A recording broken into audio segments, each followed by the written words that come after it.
Hello farmers. சின்ன வீடியோவில் எதை பற்றி போகிறோம்னா பயோஸ்டேட் பிராண்டை சேர்ந்த அமேஸ் எக்ஸல் அப்படிங்கிற ஒரு பிளான் க்ரோத் ஸ்டிமுலண்ட்டை பற்றி தான் பார்க்க போகிறோம். அதாவது இது வந்து ஒரு பயோஸ்டிமுலண்ட் தான். ஆனால் பயிரோட வளர்ச்சிக்காகவே முக்கியமாக பிரத்யேகமாக பயன்படுத்தக்கூடியது அப்படிங்கிறதுனால இது வந்து பிளான் க்ரோத் ஸ்டிமுலண்ட் அப்படின்னு குறிப்பிட்டிருந்திருக்காங்க.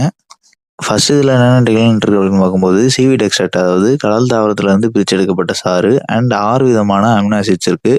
அண்ட் அதே நேரத்தில் பயிரோட வளர்ச்சிக்கு அத்தியாவசியமாக தேவைப்படக்கூடிய மேக்ரோநியூட்ரியன்ஸாக இருக்கட்டும், இல்லை மைக்ரோநியூட்ரியன்ஸாக இருக்கட்டும், இது எல்லாமே இதில் வந்து இருக்குது. ஆனால் இது எல்லாமே எவ்வளோ அளவு இருக்குது அப்படிங்கிறத வந்து நேரடியாக குறிப்பிடல. அதே நேரத்தில் என்னென்ன ஊட்டச்சத்துக்கள் இருக்குது அப்படிங்கிறதையும் தெளிவாக குறிப்பிடல. அண்ட் இன்னொன்று அமினோ ஆசிட்ஸுமே என்னென்ன அமினோ ஆசிட்ஸ் இருக்குது அப்படிங்கிறத வந்து குறிப்பிடல. ஆனால் 6 அமினோ ஆசிட்ஸ் இருக்குது அப்படின்னு குறிப்பிட்டு வந்திருக்காங்க. அண்ட் இதில் எல்லாமே, அதாவது ஊட்டச்சத்துக்களும் அமினோ ஆசிட்ஸும், அதே நேரத்தில் இதில் வந்து கடல் தாவரத்துலேருந்து பிழிஞ்செடுக்கப்பட்ட சாறு இருக்கிறதுனாலையும் இதோட விலை வந்து ரொம்பவே அதிகம். இதோட விலையை பற்றியும் நம்ம வந்து வீடியோட எண்ணில் சொல்கிறோம். அதுக்கு முன்னாடி இதோட பெனிஃபிட்ஸை பற்றி பார்த்துடலாம். இந்த பயோஸ்டிமுலண்டோட பேரில் இருக்க மாதிரியே இதை பயன்படுத்துகிற மூலயமா பயிரோட ஒளிச்சேர்க்கை வந்து கூடுதலாக நடக்கும். அதாவது சாதாரணமாக ஒரு பயிரில் நடக்கக்கூடிய ஃபோட்டோசிந்தசிஸ் காட்டிலும் இதை பயன்படுத்தக்கூடிய பயிர்களில் நடக்கக்கூடிய ஒளிச்சேர்க்கை வந்து அதிகமான அளவில் நடக்கும். ஸோ இந்த மாதிரி நடக்கும்போதே பொதுவாகவே ஒளிச்சேர்க்கை அதிக அளவு நடந்தால் பயிரோட வளர்ச்சி வந்து மேம்படும், மண்ணில் இருந்து உறிஞ்சிடக்கூடிய சத்துக்கள் வந்து அதிகரிக்கும். ஸோ சாதாரணமாக நடக்கிறத விட ஃபோட்டோசிந்தசிஸ் அதிக அளவு நடக்கிறதுனால மண்ணில் இருந்து அதிக அளவு ஊட்டச்சத்துக்களை உறிஞ்செடுத்து பயிரோட வளர்ச்சியை ஒட்டுமொத்தமாகவே அதிகரிக்க முடியும். அதாவது ஒரு பயிரோட வளர்ச்சியை குறுகிய காலத்திலேயே அதிகரிக்கிறதுக்கும் மண்ணில் இருந்து அதிகமான ஊட்டச்சத்துக்களை பயிர் உறிஞ்செடுக்கிறதுக்கும் இது வந்து பொருந்தும். அண்ட் நெக்ஸ்ட்டு பயிர் வந்து பூக்கும் நிலையில் இருக்கும் பட்சத்தில் பூக்கக்கூடிய பூக்களை அதிக அளவு உதிர்வு ஏற்படாமல் மேக்ஸிமம் அதிகபட்சமாக எவ்வளோ பிஞ்சுகள் பிடிக்க வைக்க முடியுமோ அவ்வளோ பிஞ்சுகள் பிடிக்க வைக்கும். அண்ட் அதே நேரத்தில் பிடிக்கக்கூடிய பிஞ்சுகள் வந்து உதிர்வு ஏற்படாமல் அந்த காய்களை ஒரே நேரத்தில் சீராக வளர செய்யும். அதாவது ஒரு தாவர நிலை வளர்ச்சி முடிஞ்சு அடுத்த பூக்கும் நிலை ஃப்ளவரிங் ஸ்டேஜ் ஆரம்பிக்கக்கூடிய தருணத்தில் பூக்கக்கூடிய பூக்கள் எல்லாமே எவ்வளவு மேக்ஸிமமாக பாடாக்க முடியுமோ அவ்வளவு ஒரே நேரத்தில் பிஞ்சு பிடிக்கும் போது அந்த காய்கள் எல்லாமே ஒரே சீரான வளர்ச்சியை நோக்கி போகும். ஸோ அப்படி போகும்போது அந்த காய்கள் எல்லாம் அறுவடை செய்யக்கூடிய நாட்களில் ஒரே சீரான வளர்ச்சியிலையும் அதே நேரத்தில் ஒரே நேரத்துலையும் அறுவடைக்கு உட்படும்.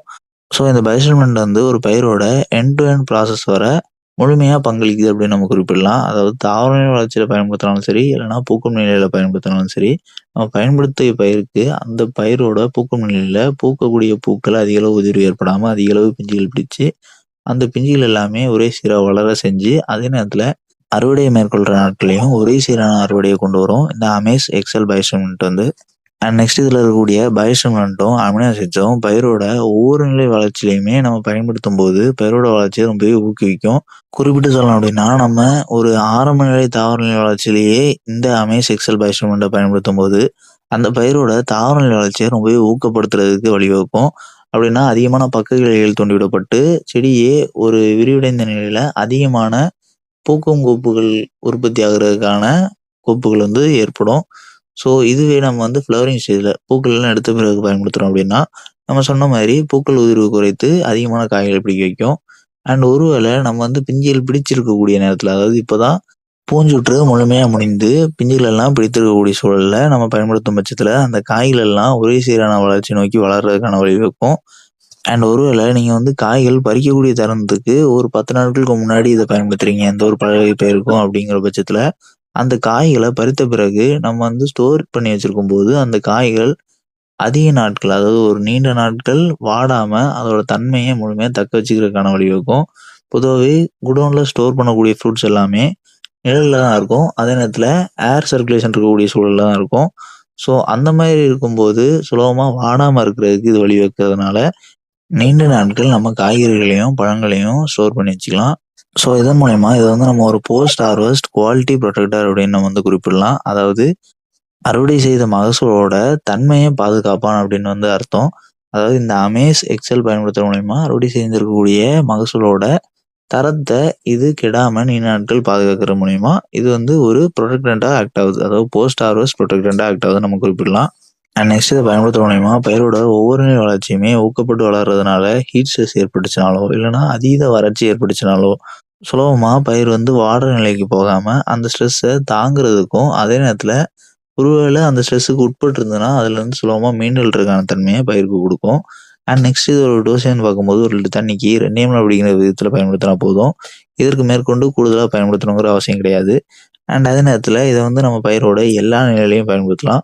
நம்ம முன்னாடி சொன்ன மாதிரியே தாவர நிலை வளர்ச்சியா இருக்கட்டும், இல்லைன்னா பூக்கும் நிலையா இருக்கட்டும், இல்லைன்னா ஃப்ரூட் செட்டிங் சொல்லக்கூடிய பிஞ்சு பிடிக்கக்கூடிய நிலையா இருக்கட்டும், இல்லைன்னா ஃப்ரூட்டிங்னு காய்கள் வளரக்கூடிய நிலையா இருக்கட்டும், இந்த மாதிரி பயிரோட வெவ்வேறு நிலையிலையுமே பயன்படுத்தலாம். இதனால பயிர்களுக்கு எந்த ஒரு பாதிப்பும் ஏற்படாது. அண்ட் நெக்ஸ்ட் இதை வந்து எந்த மாதிரியான பயிர்களுக்கு பயன்படுத்தலாம் அப்படின்னு பார்க்கும்போது எல்லா வகையான காய்கறி வகை பயிர்கள், பூ வகை பயிர்கள், பழ வகை பயிர்கள், எண்ணெய் வித்து பயிர்கள், தானிய வகை பயிர்கள்னு எல்லா வகையான பயிர்களுக்குமே பயன்படுத்தலாம். நம்ம சொல்லக்கூடிய பலன்கள் எல்லா வகையான பயிர்களுக்குமே கிடைக்கும். அண்ட் நெக்ஸ்ட் இதை வந்து எத்தனை நாளைக்கு ஒரு முறை பயிர்களுக்கு பயன்படுத்தலாம் அப்படின்னு பார்க்கும்போது நம்ம பயிரோட எந்த நிலையில பயன்படுத்துகிறோமோ அதை பொறுத்தே அது வந்து அமையும். அதாவது இடைவெளி நாட்கள்னா குறிப்பிட்டு 10 நாட்கள் 15 நாட்கள் அந்த மாதிரி கிடையாது. உதாரணத்துக்கு நம்ம ஒரு பயிருக்கு தாவரநிலை வளர்ச்சியில் பயன்படுத்துகிறோம், அதாவது தாவரநிலை வளர்ச்சியோட உச்சத்தில் பயன்படுத்துகிறோம் அப்படிங்கிற பட்சத்தில் அந்த தாவரநிலை வளர்ச்சி நம்ம ஸ்ப்ரே பண்ணதுலேருந்து 10 நாட்களில் பூக்கும் நிலையாக மாறும். அப்படிங்கிற பட்சத்தில் பூக்கள் பூத்ததுலேருந்து ஒரு 10 நாட்களுக்கு பிறகு பிஞ்சுகள் ஓரளவு ஒரு 20 to 30% பிடிச்சிருக்கும். அப்படிங்கிற பட்சத்துலையும் நம்ம வந்து செகண்ட் ஸ்ப்ரே கொடுக்கக்கூடாது. அந்த பூஞ்சுற்று முழுமையாக முடிந்து எல்லாமே பிஞ்சு பிடிச்ச பிறகு நம்ம வந்து செகண்ட் ஸ்ப்ரே கொடுக்கணும். இதுவே நம்ம வந்து பூக்கள் பூக்கிறதுக்கு ஒரு 2-3 நாட்களுக்கு முன்னாடி ஸ்ப்ரே பண்ணுறோம் அப்படின்னாலும் அந்த பூஞ்சுற்று ஒரு 20 நாட்களுக்கு தொடருது. அப்படிங்கிற பட்சத்தில் அந்த பூஞ்சுற்று முடிந்த பிறகு பிஞ்சுகள் எல்லாமே பிடிச்ச பிறகு நம்ம வந்து செகண்ட் ஸ்ப்ரே கொடுக்கலாம். ஸோ இதுதான் இதை பயன்படுத்தும் முறை. ஸோ எந்த ஒரு பயிருக்கு பயன்படுத்தினாலும் பூக்கும் நிலைக்கு முன்னாடி ஒரு முறையும் பூஞ்சுற்று முழுமையாக முடிந்து பிஞ்சுகள் இருக்கக்கூடிய தருணத்தில் 2வது முறையும் பயன்படுத்தினா போதும். இதற்கு இடைப்பட்ட நாட்களில் பயன்படுத்தணுங்கிற அவசியம் கிடையாது. அண்ட் நீங்கள் முதல் ஸ்ப்ரே கொடுக்குற வந்து பூக்கிறதுக்கு ஜஸ்ட் ஒரு 2-3 நாட்களுக்கு முன்னாடி ஸ்ப்ரே பண்ணாலும் சரி, இல்லைனா பூஞ்சுற்று ஆரம்பிக்கிறதுக்கு ஒரு 20 நாட்களுக்கு முன்னாடி தாவரநிலை வளர்ச்சியில் பயன்படுத்தினாலும் சரி, நீங்கள் எப்படி பயன்படுத்தினாலுமே பூஞ்சுற்றுக்கு முன்னாடி ஒரு முறையும் காயெல்லாம் பிடித்த பிறகு ஒரு முறையும் பயன்படுத்தினாலே போதும். அண்ட் நெக்ஸ்ட் இதோட கம்பேட்டபிலிட்டி பார்க்கும்போது இந்த அமேஸ் எக்ஸல் பயோஸ்டிமுலண்ட் வந்து நம்ம மற்ற எந்த ஒரு பூச்சிகள் கூடயும் சரி, பூஞ்சானங்கள் கூடயும் சரி, நுண்ணுச்சத்து மருந்துகளையும் சரி சேர்த்து பயன்படுத்தலாம். இதனால பயிர்களுக்கு எந்த ஒரு பாதிப்பும் ஏற்படாது. அண்ட் லாஸ்ட்டாக இப்போ இதோட ப்ரைஸை பற்றி பார்த்துடலாம்.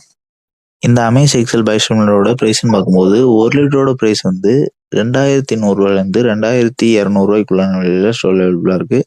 ஸோ தேவைப்படுறவங்க வாங்கி பயன்படுத்திக்கலாம். அண்ட் இந்த வீடியோவில் ஏதாவது டவுட் இருந்துச்சுன்னா கமெண்ட் பண்ணுங்க. இந்த மாதிரி வேற எந்த பயோஸ்டிமுலண்ட் பற்றியா தெரிஞ்சு நினச்சிங்கன்னா அந்த பயோஸ்டிமுலண்டோட பேரே மறக்காம கமெண்ட் பண்ணுங்க. அண்ட் நம்மளோட அக்ரிவோ சேனலோட சோஷியல் மீடியா பிளாட்ஃபார்மோட லிங்க்ஸ் எல்லாமே கமெண்ட் பாக்ஸில் பண்ணிக்கிறோம். ஸோ கிளிக் பண்ணி ஃபாலோ பண்ண நினைக்கிறாங்க ஃபாலோ பண்ணிங்க. அண்ட் லாஸ்ட் நம்மளோட செகண்டரி சேனலான அக்ரிவோ ஷார்ட் சேனலை இந்த வீடியோட கொலாபரேட் பண்ணிக்கிறோம். ஸோ இந்த வீடியோ பப்ளிஷ் செய்யக்கூடிய சேனல் ப்ரொஃபைல் நீங்கள் கிளிக் பண்ணி அப்படின்னா அதில் 2 சேனல் ப்ரொஃபைல் காட்டும். ஸோ அதில் அக்ரிவோ ஷார்ட் சேனலை மறக்காமல் சப்ஸ்கிரைப் பண்ணிக்கிங்க.